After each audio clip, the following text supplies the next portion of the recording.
एक बार फिर से स्वागत है आप सभी का आपके अपने favourite English learning channel scholar English पर। मेरा नाम है दीपिका कुमावत और मैं इस चैनल पर वेरियस कॉम्पिटिटिव एग्जाम्स के लिए इंग्लिश सब्जेक्ट टीच करती हूँ। तो बेसिकली आज के इस वीडियो में हम डिस्कस करने जा रहे हैं द हिंदू एडिटोरियल का वोकैब एनालिसिस।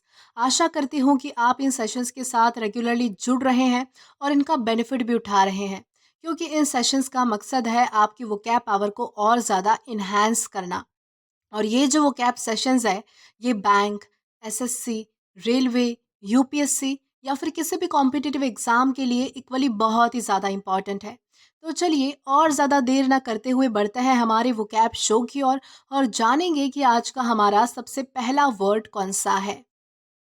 तो आज का हमारा सबसे पहला वर्ड है अबेटमेंट। अबेटमेंट का मतलब होता है कमी, यानी कि कम होते जाना, यानी कि जब भी कोई चीज़ रिड्यूस होती है, कम होती जाती है, तो उसे क्या कहेंगे, हम उसे कहेंगे अबेटमेंट।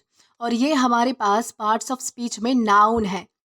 सिनोनिम इसका होता है रिडक्शन या फिर डिक्रीज, यानी कि कोई चीज़ जो है वो कम होते जाना, किसी चीज़ की कमी होते जाना। अब अगर बात करें इसके एग्जाम्पल की, तो एग्जाम्पल इसका है With the abatement of the high fever, the patient began to feel much better। यानी कि जैसे ही जो है वो उसका तेज़ बुखार जो है वो कम होने लगा, यानी कि पेशेंट को जो है वो उससे क्या हुआ, बहुत ज़्यादा अच्छा फील हुआ, यानी कि पहले से बेहतर फील हुआ जैसे ही उसका बुखार जो है वो कम हुआ। तो इस कॉन्टेक्स्ट में हम जो है वो अबेटमेंट इस वर्ड का अलग अलग सेंटेंसेस में यूज़ कर सकते हैं। देन इसी के साथ हम आगे जाएंगे हमारे नेक्स्ट वर्ड की ओर और जानेंगे कि इसके बाद हमारा अगला वर्ड कौन सा है। तो इसके बाद हमारा अगला वर्ड है अपेंड। अपेंड का मतलब होता है पलट देना या फिर बदल देना, यानी कि कोई चीज़ जो है वो ट्रांसफॉर्म कर देना, चेंज कर देना, किसी चीज़ का जो है वो रुख बदल जाना, उसे हम कहेंगे अपेंड। और ये हमारे पास पार्ट्स ऑफ स्पीच में वर्ब है, यानी कि क्रिया है। सिनोनिम इसका होता है रिवर्स या फिर ओवरटर्न, यानी कि किसी चीज़ में जो है वो बदलाव आ जाना, उस चीज़ का पलट जाना या फिर बदल जाना, उसे कहा जाएगा रिवर्स या फिर ओवरटर्न। अब अगर बात की जाए इसके एग्जाम्पल की, तो एग्जाम्पल इसका है एजुकेशन अपेंडेड हिज लाइफस्टाइल। यानी कि शिक्षा की वजह से क्या हुआ कि उसकी लाइफ जो है वो पूरी तरह से पलट गई, यानी कि उसकी लाइफ जो है वो पूरी तरह से ट्रांसफॉर्म हो गई, चेंज हो गई, बदल गई। तो इस कॉन्टेक्स्ट में हम जो है वो अपेंड इस वर्ड का अलग अलग सेंटेंसेस में यूज़ कर सकते हैं। देन इसी के साथ हम आगे जाएंगे हमारे नेक्स्ट वर्ड की ओर और जानेंगे कि इसके बाद हमारा अगला वर्ड कौन सा है। तो देन इसके बाद हमारा अगला वर्ड है हार्बिंजर। हार्बिंजर का मतलब होता है संकेत या फिर इशारा, यानी कि कोई संकेत मिलना, कोई इंडिकेशन मिलना, हिंट मिलना, उसे कहा जाएगा हार्बिंजर। और ये हमारे पास पार्ट्स ऑफ स्पीच में नाउन है। सिनोनिम इसका होता है साइन या फिर इंडिकेशन, यानी कि संकेत मिलना या फिर कोई इशारा मिलना, कोई हिंट मिलना। अब अगर बात की जाए इसके एग्जाम्पल की, तो एग्जाम्पल इसका है a sharp pain in chest is a harbinger of a serious heart condition. यानी कि जब भी आपको चेस्ट में कोई भी दर्द होता है, पेन होता है, बहुत ही ज़्यादा दर्द होता है, शार्प पेन होता है, तो वो एक संकेत है हमारे लिए कि हमें जो है वो कोई ना कोई सीरियस हार्ट कंडीशन है, यानी कि कोई ना कोई दिल की जो है वो कोई बड़ी बीमारी है। तो इस कॉन्टेक्स्ट में हम जो है वो हार्बिंजर इस वर्ड का अलग अलग सेंटेंसेस में यूज़ कर सकते हैं। देन इसी के साथ हम आगे जाएंगे हमारे नेक्स्ट वर्ड की ओर और जानेंगे कि इसके बाद हमारा अगला वर्ड कौन सा है। तो देन इसके बाद हमारा अगला वर्ड है टाइडिंग्स। टाइडिंग्स का मतलब होता है समाचार, यानी कि खबर, जिसे हम न्यूज़ बोलते हैं ना, तो उसे कहा जाएगा टाइडिंग्स। और ये हमारे पास पार्ट्स ऑफ स्पीच में नाउन है। सिनोनिम इसका होता है न्यूज़ या फिर इंफॉर्मेशन, यानी कि समाचार या फिर खबर। अब अगर बात करें इसके एग्जाम्पल की, तो एग्जाम्पल इसका है the TV broadcast delivered urgent tidings about the storm. यानी कि जो टीवी ब्रॉडकास्ट है, उन्होंने क्या किया कि अर्जेंटली, यानी कि बहुत ही यातायात में जो है वो उन्होंने तूफान के बारे में जो है वो अर्जेंट समाचार डिलीवर किए, यानी कि समाचार, यानी कि खबर प्रोवाइड की। तो इस कॉन्टेक्स्ट में हम जो है वो टाइडिंग्स इस वर्ड का अलग अलग सेंटेंसेस में यूज़ कर सकते हैं। देन इसी के साथ हम आगे जाएंगे हमारे नेक्स्ट वर्ड की ओर और जानेंगे कि इसके बाद हमारा अगला वर्ड कौन सा है। तो इसके बाद हमारा अगला वर्ड है ग्रिटी। ग्रिटी का मतलब होता है निडर, यानी कि बहादुर, यानी कि जिसे डर नहीं लगता, जो बहुत ज़्यादा करेजियस होता है, बहुत ज़्यादा निडर होता है, ब्रेव होता है, उसे कहा जाएगा ग्रिटी। और ये हमारे पास पार्ट्स ऑफ स्पीच में एग्जेक्टिव है, यानी कि विशेषण है। सिनोनिम इसका होता है करेजियस या फिर ब्रेव, यानी कि बहुत ज़्यादा बहादुर होना, निडर होना। और अगर अब बात करें इसके एग्जाम्पल के बारे में, तो एग्जाम्पल इसका है the gritty firefighters rush into the burning building to save lives. यानी कि एक बहादुर फायर फाइटर जो है वो जलती हुई यानी कि आग लगी हुई बिल्डिंग में जो है वो ऐसे ही घुस गया, क्योंकि उससे जो है वो लोगों की लाइफ बचानी थी। यानी कि लोगों की लाइफ बचाने के लिए जो है वो एक निडर, एक साहसी, एक बहादुर फायर फाइटर जो है वो जलती हुई बिल्डिंग में घुस गया। तो इस कॉन्टेक्स्ट में हम जो है वो ग्रिटी इस वर्ड का अलग अलग सेंटेंसेस में यूज़ कर सकते हैं। देन इसी के साथ हम आगे जाएंगे हमारे नेक्स्ट वर्ड की ओर और जानेंगे कि इसके बाद हमारा अगला वर्ड कौन सा है। तो देन इसके बाद हमारा अगला वर्ड है एडप्टली। एडप्टली का मतलब होता है निपुणतापूर्वक या फिर कुशल पूर्वक, यानी कि कोई काम जो है वो बहुत ही अच्छे से स्किलफुली, जिसे हम कहते हैं कोई काम स्किलफुली करना, उसे कहा जाएगा एडप्टली।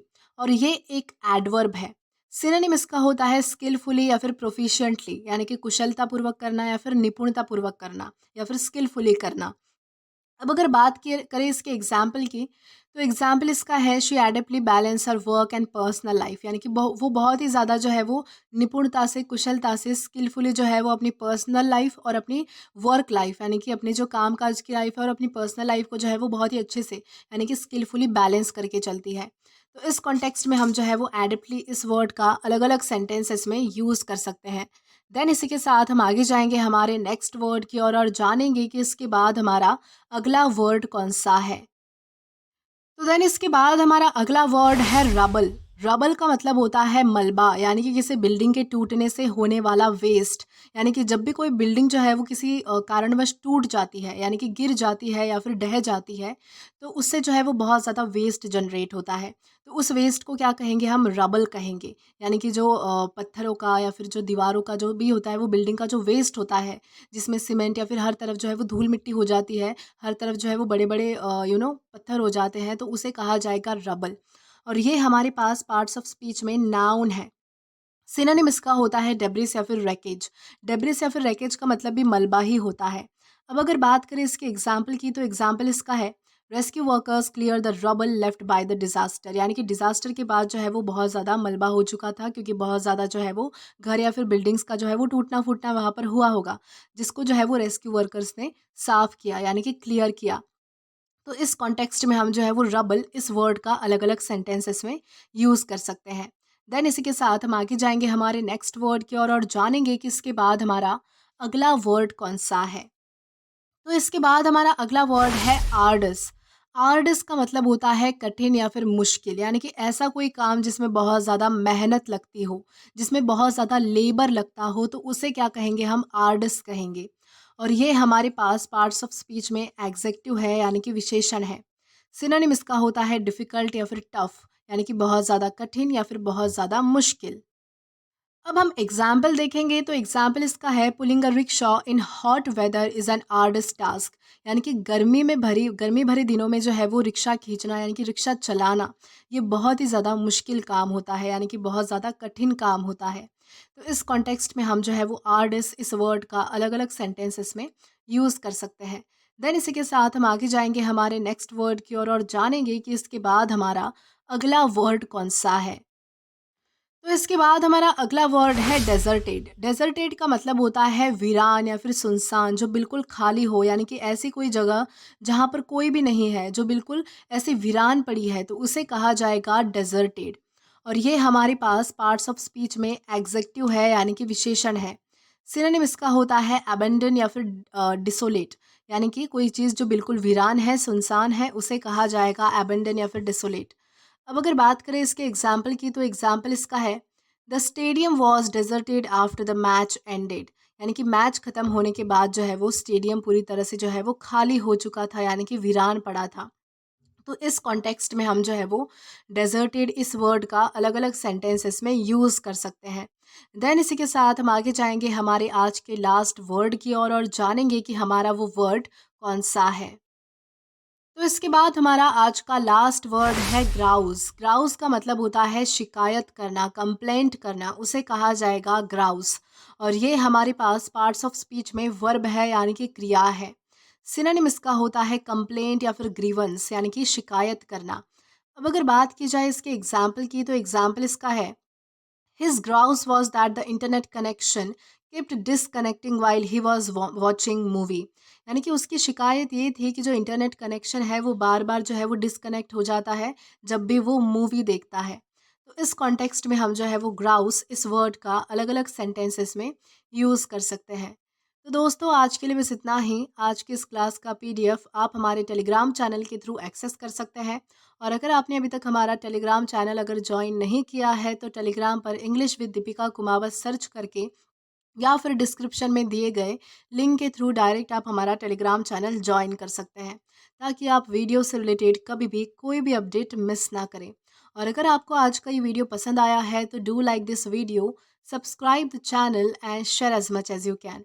और अगर आपने इससे पहले वाले वीडियोस नहीं देखे हैं तो यहाँ पर मैंने एक प्लेलिस्ट प्रोवाइड की है, जहाँ पर आप क्लिक करके वो सभी पहले वाले वीडियोस भी एक्सप्लोर कर सकते हैं।